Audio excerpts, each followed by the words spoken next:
Tenemos el enfoque de racionalidad limitada, que es el actor racional, los modelos de procesos y la Biblia como proceso multiactor. Eso se puede hablar muchísimo. Y luego tenemos todo el enfoque del pluralismo político, que es todo el tema de la construcción de la agenda, todas las tendencias neocorporativas, entonces la legitimidad de origen de ejercicio, los subsistemas, las comunidades políticas y la política como un proceso de comunidades cerradas, todo el enfoque sistémico. Lo que hace el modelo RES es tratar de integrar esta dinámica. Por eso se habla de tres tipos: la interdependencia común, la interdependencia secuencial y la mutua dependencia. En términos sencillos, la interdependencia común, cada parte hace su propia contribución a la red. Coordinación sobre la base de la estandarización es la más apropiada, es lo que se llama la coordinación corporativa. Hay una serie de estándares y los cumplimos y ahí vamos, ¿vale? Tenemos la interdependencia secuencial, donde las entradas de una organización son dependientes de los productos o resultados de otro. Eso es lo que se llama el enfoque de coordinación del proyecto, y básicamente esa es como la lógica que se maneja el proyecto. Y luego tenemos la dinámica de mutua dependencia, donde si yo no tengo la participación de una persona, la cosa no va. No es que usted me pase uno, bueno, no, necesitamos esa constante participación. Y bueno, desde la elección racional esto se conoce como los juegos de mutua dependencia, donde el problema es que muchas veces los actores no son conscientes de esta mutua dependencia, y ese es quizás el problema central.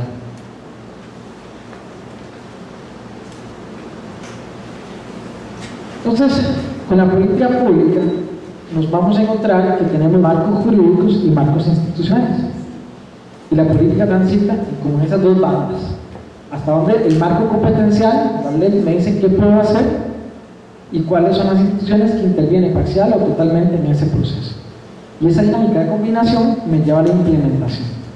Por ejemplo, en Panamá, ahorita no recuerdo los casos, pero la vez pasada discutíamos con los alcaldes que hay tres cosas totalmente diferentes que la ley faculta al alcalde. Entonces, si hace una, le caen las otras dos leyes porque hizo un acto ilegal. Entonces, la forma que hemos resuelto ese asunto es que cuando toman la decisión, dicen, sustentándome la ley tal, artículo local, tomo tal decisión. Y entonces ya no le queda el recurso. Entonces, eso ocurre mucho. El entramado institucional, el mapa del espagueti jurídico, ocurre en nuestros países. Entonces, dentro de la política pública existe lo que se llaman los programas político-administrativos, que es la forma en que la política toma vida, es la forma en que se definen una serie de pautas, procedimientos de intervención para poder llevar a cabo esa política pública. Y en ese sentido tenemos programas político-administrativos detallados y poco detallados.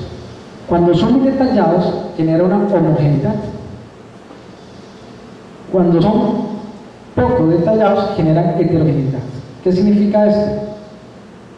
Si ustedes me dicen a mí que para mejorar el ambiente necesito 4 características, 1, 2, 3, 4, entonces todos van a hablarles con 1, 2, 3, 4 y al final vamos a tener todo homogéneo. Pero la realidad es diferente. Y las realidades territoriales son diferentes. Entonces, sin esa capacidad de flexibilización, no me puede generar esa heterogeneidad. Ahora, cuando se hacen programas político-administrativos, van como en dos sentidos.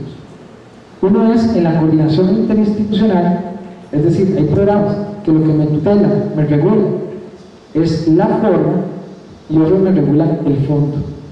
O sea, una la parte temática y la otra la parte de colaboración, cooperación institucional. Cuando me regulan cómo se hace la cooperación institucional, creo que es el caso de Colombia, la compañera va a hablar sobre intersectorialidad, va explicando más o menos las formas y las dinámicas de cómo las instituciones van articulando procesos. Cuando me regulan el tema de fondo, lo que me empieza a ver son los estándares sobre las cosas que queremos hacer. Y esto lo que permite es economías de escala, o por lo menos tener efectos. Ahora, aquí hay un desafío que no hay respuesta, es como una especie de dilema ahí medio tramposo.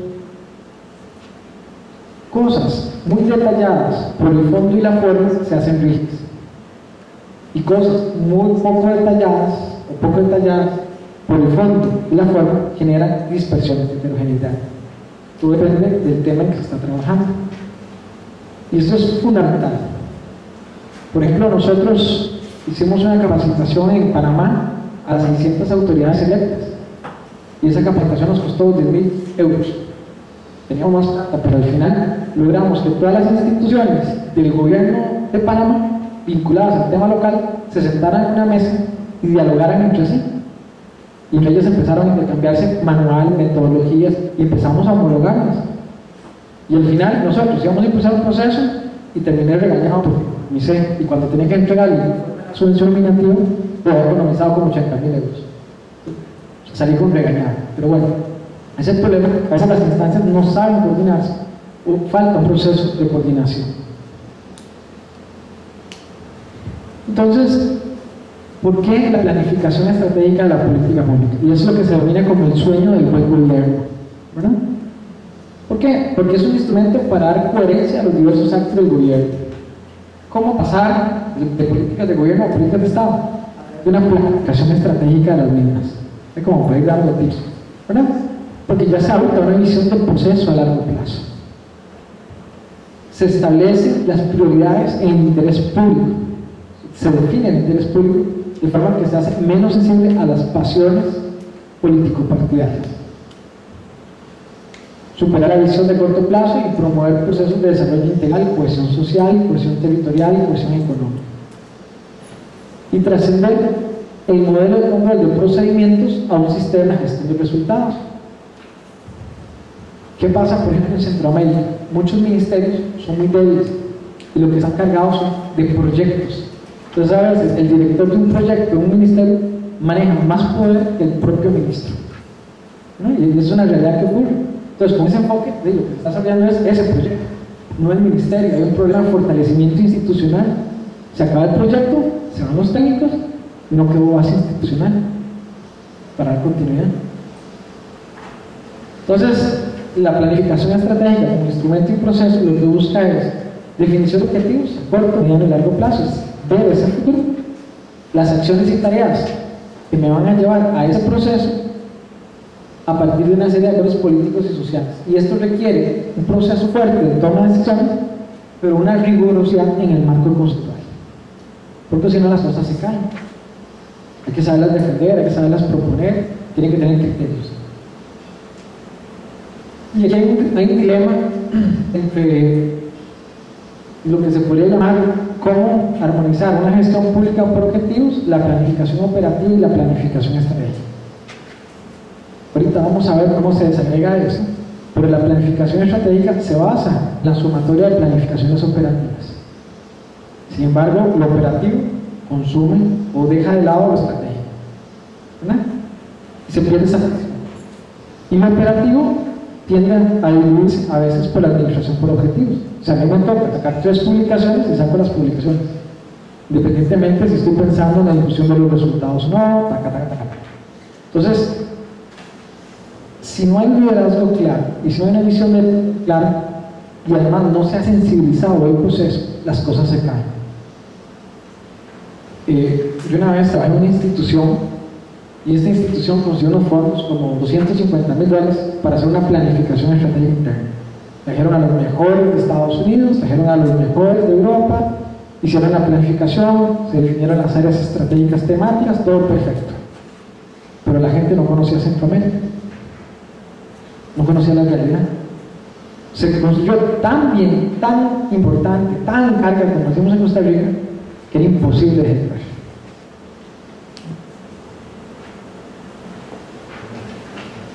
Entonces, esto nos lleva a que la planificación tiene que tomar en cuenta las personas. Si yo hago planificación en un ministerio, yo no puedo agarrar y despedir a todo el personal. Digo, pues tener a los ideales, no hay un servicio civil. Bueno, en algunos países no existe servicio civil, pues ya empezamos mal, pero bueno, hay una estructura de personas. Eso es servicio civil, me refiero al tema de la volatilidad. Cada vez que cambia la administración, no solo cambian las políticas, sino que despiden a todo el personal y contratan al personal. Entonces, hay un problema de sostenibilidad. Entonces, tengo que tomar en cuenta cuál es el personal que tengo Porque si quiero hacer un tema, por ejemplo, evaluación estratégica ambiental, hay que formarlos, hay que capacitarlos, ¿verdad? Tengo que pensar en ese proceso de aprendizaje institucional.